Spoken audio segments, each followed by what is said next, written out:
കണ്ണൂർ ജില്ലയിലെ മയിൽ മേഖലയിൽ വീണ്ടും രാഷ്ട്രീയ സംഘർഷം ഉടലെടുത്തിരിക്കുകയാണ്.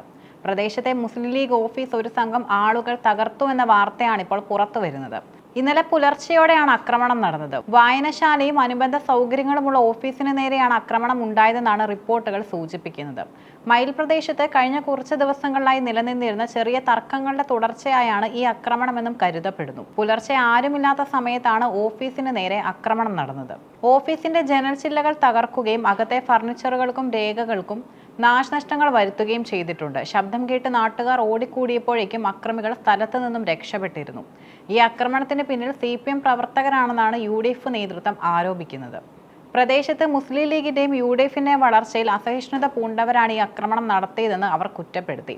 രാഷ്ട്രീയമായ വിയോജിപ്പുകളെ ആക്രമണത്തിലൂടെ നേരിടാനാണ് CPM ശ്രമിക്കുന്നതെന്നും സമാധാന അന്തരീക്ഷം തകർക്കാനുള്ള ബോധപൂർവമായ ശ്രമമാണിതെന്നും UDFും ആരോപിക്കുന്നു.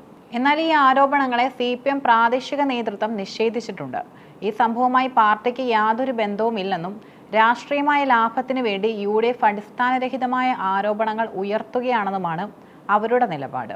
സംഭവം അറിഞ്ഞയുടൻ തന്നെ മയിൽ പോലീസ് സ്ഥലത്തെത്തി പരിശോധനകൾ നടത്തി. അക്രമം നടന്ന സ്ഥലത്ത് നിന്നും ശാസ്ത്രീയ തെളിവുകൾ ശേഖരിക്കാനുള്ള ശ്രമത്തിലാണ് പോലീസ്. പ്രദേശത്തെ CCTV ദൃശ്യങ്ങൾ കേന്ദ്രീകരിച്ച് അക്രമികളെ കണ്ടെത്താനുള്ള അന്വേഷണം ഊർജിതമാക്കിയിട്ടുണ്ട്. കൂടുതൽ സംഘർഷങ്ങൾ ഉണ്ടാകാതിരിക്കാൻ പ്രദേശത്ത് പോലീസ് കാവൽ ശക്തമാക്കി. മുസ്ലിം ലീഗ് ഓഫീസ് തകർത്ത സംഭവത്തിൽ പ്രതിഷേധിച്ച് UDF നേതൃത്വത്തിൽ പ്രദേശത്ത് പ്രതിഷേധ പ്രകടനങ്ങൾ സംഘടിപ്പിക്കാൻ തീരുമാനിക്കുകയും ചെയ്തു. അക്രമികളെ ഉടൻ തന്നെ പിടികൂടണമെന്നും അല്ലാത്തപക്ഷം ശക്തമായ സമരപരിപാടികളുമായി മുന്നോട്ട് പോകുമെന്നും ലീഗ് നേതാക്കൾ അറിയിച്ചു. കണ്ണൂരിന്റെ രാഷ്ട്രീയ ചരിത്രത്തിൽ ഇത്തരം ആക്രമണങ്ങൾ പലപ്പോഴും വലിയ സംഘർഷങ്ങളിലേക്ക് വഴിമാറാറുണ്ട്. അതുകൊണ്ട് തന്നെ മയിലിലെ ഈ സംഭവം ഉന്നത പോലീസ് ഉദ്യോഗസ്ഥർ ഗൗരവത്തോടെയാണ് കാണുന്നത്. സമാധാന ചർച്ചകൾ വിളിച്ചു ചേർക്കാനുള്ള നീക്കങ്ങളും അധികൃതരുടെ ഭാഗത്തു നിന്നുണ്ടാകാൻ സാധ്യതയുണ്ട്. പ്രദേശത്തെ സാധാരണ ജീവിതത്തെ ഇത്തരം രാഷ്ട്രീയ സംഘർഷങ്ങൾ ബാധിക്കുമെന്ന ആശങ്ക നാട്ടുകാർക്കിടയിലുണ്ട്. കുറ്റവാളികളെ നിയമത്തിന് മുന്നിൽ കൊണ്ടുവന്ന് പ്രദേശത്ത് സമാധാനം പുനഃസ്ഥാപിക്കണമെന്നാണ് പൊതുവായ ആവശ്യം.